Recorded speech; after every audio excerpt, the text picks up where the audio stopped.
Hello, good morning everyone. Welcome to my YouTube channel.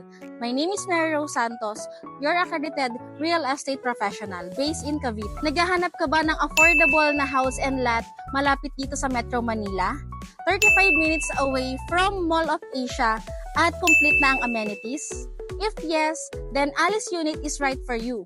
Bago tayo magsimula, make sure na nakasubscribe ka na sa YouTube channel ko at hit the notification bell para updated ka sa mga videos na i-upload ko.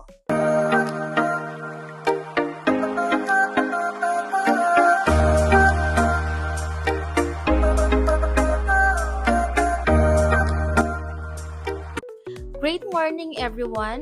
I'm here today para ipakita sa inyo ang isa sa aming most sellable unit dito sa Lancaster, New City. At sa mga hindi pa nakakaalam, Lancaster, New City is located here in General Trias, Cavite and very near sa Metro Manila, about 30 to 45 minutes travel time. And it's very accessible via the Cavite-Laguna Expressway. Alice model here in Lancaster, New City is a 2-story townhouse with a minimum lot of 50 square meters and a floor area of 40 square meters. Ang maganda sa unit na ito is semi-complete finish ang turnover natin for Alice model. Pag sinabi nating semi-complete finish, mayroon siyang pintura, may partition at mayroon na rin siyang ceiling. So basically, livable na yung bahay. Sa actual turnover for the exterior, we are fully painted. Ang ganda ng kulay niya. It's modern Asian neutral color with grayish brown and cream. This Alice model has 3 bedrooms, 1 toilet and bath, and a provision for 1 carport. Ang turnover po natin for our carport is just leveled soil. Lupa lang po yung turnover namin. And once we enter the house, the floor area is 40 square meters. Sa mga nanonood ng video ko, if you notice na pagpasok, kusina agad ang bungad, that is because wala po siyang service area or laundry area.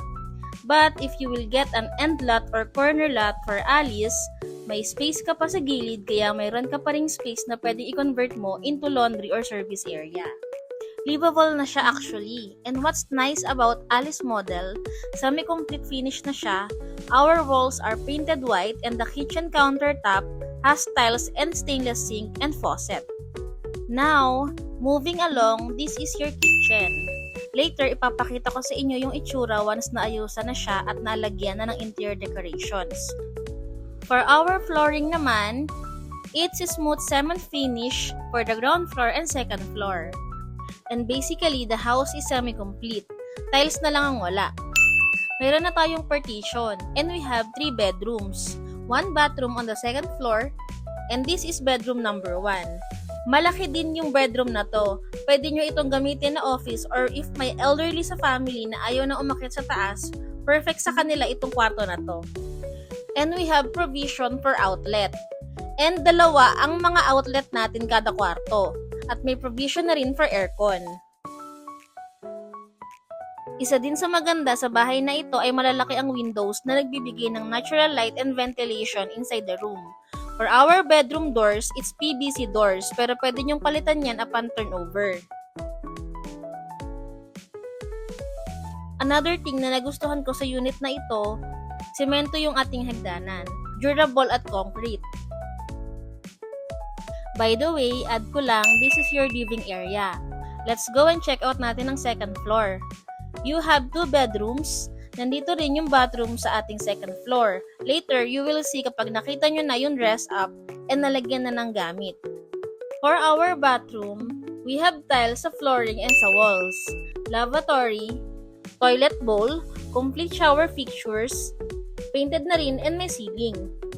Kung ikaw yung tipo na walang time mag-manage ng renovation or walang extra fund para magpagawa ng bahay, ito yung kunin mo, yung Alice model. Kasi semi-complete finish na siya, kahit wala ka nang ipagawa, pwede mo nang tirhan. And for only 13,000 per month through Pag-ibig, hindi ka na mangungupahan, talagang napaka-affordable niya. Dito sa second bedroom ng Alice unit, as you can see, turnover finish na siya. Painted walls at may provision na rin for aircon. Sobrang presko at maliwanag. Thanks to the window, kaya perfect ito for your kids, as a guest room, or even a home office kung work from home ka. Ang daming pwedeng gawin dito, depende sa needs ng family mo. And lastly, dito naman tayo sa master bedroom. Ang spacious and napakaganda ng turnover dahil painted walls na. Ang pinaka-favorite ko dito, yung malaking window, which brings in lots of natural light. Kaya ang airy at fresh ng feels. Imagine waking up here every morning. Ang sarap ng ambience. Isa pa sa nagustuhan ko, ready to personalize na ang room. So whether minimalist, modern, or cozy look ang trip mo, this master bedroom is ready for your dream setup. Alright, let's go ahead and check out the dress-up model for Alice Townhouse here in Lancaster, New City. This Alice model has 3 bedrooms, 1 toilet and bath, and provision for 1 carport. Ang turnover po natin for our carport is just leveled soil. Lupa lang po yung turnover namin. Napansin nyo rin na upon turnover, wala siyang kasamang fence and gate. Pero pag na-turnover na ang bahay, pwede nyo na pong palagyan ng fence and gate after turnover. Welcome sa sample dress up Alice Townhouse. Unahin natin dito sa kitchen. As you can see, naka-build-in na ang mga cabinets and L-shaped type pa ang kitchen counter. Super maximize ang space. May area ka na for cooking, prepping at storage. Ang ganda rin ng finish, ang linis at very homey ang vibes. Dito naman tayo sa living and dining area. Ang cozy ng setup. Perfect for bonding with family or entertaining guests. Meron ng sofa at dining table. Sobrang open at airy yung layout. Kaya kahit compact, hindi siya nakakakulong ang feeling. Dito naman tayo sa first bedroom na ginawang entertainment room. Ang ganda ng idea nila, may TV, small couch, at shelves for decor or books. Pero syempre, depende pa rin sa preference mo. Pwede mo itong gawing guest room, home office, or playroom. Flexible talaga. Akyat naman tayo sa second floor. Nandito ang toilet and bath. Complete with tiles, shower area, toilet at sink. Ang ganda ng pagkaka-layout, hindi tinipid sa space. Next naman ay ang second bedroom. Perfect for kids room or guest room. May single bed, study table at small cabinet. Maliwanag din dahil may windows o presko at hindi madilim. And finally, the master bedroom. Spacious at may malaking kama na rin. May side tables at may malaking window for natural light at may space pa for built-in cabinet. Ang relaxing ng vibe, imagine ending your day here. So ayan, that's a sample dress up Alice Townhouse Tour. Kung gusto nyo ng more details or free viewing schedule, message me anytime. Excited na akong matulungan kayo sa dream home nyo. See you on my next video!